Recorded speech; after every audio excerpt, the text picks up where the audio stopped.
ఇది మీ బుర్రలో పండేవండి. ఆటోలపై ఉన్మాదపు క్యాప్షన్స్ రాస్తున్న వాళ్ళు ఒకవేళ ఒక మతం తల్లితో కానీ తండ్రితో కానీ పోల్చుకుంటే మంచిది. అది నీ అభిప్రాయం, నీ వరకే ఉండనివ్వు. ఇతరులపై రుద్దడం అనేది సరైన విధానం కాదు.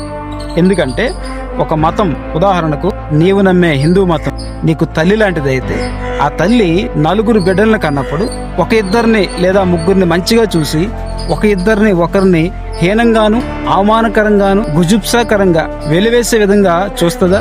ఈవెన్ అడవిలో ఉన్న క్రూర జంతువులు కూడా అలా చేయవు. జంతువు 4 పిల్లలు పెట్టినా 10 పిల్లలు పెట్టినా అన్ని పిల్లలకి సమానంగా చూస్తుంది.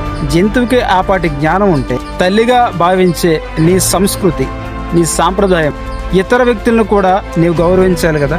సో నీ మతాన్ని నీవు తల్లితో పోల్చుకున్నప్పుడు ఒకే తల్లి అందరినీ ఒకేలా కాకుండా ఇలా కులాలతో విడదీసి జంతువుల కన్నా హీనంగా చూస్తుందా? అలా చూసి తల్లిని తల్లి అంటారా?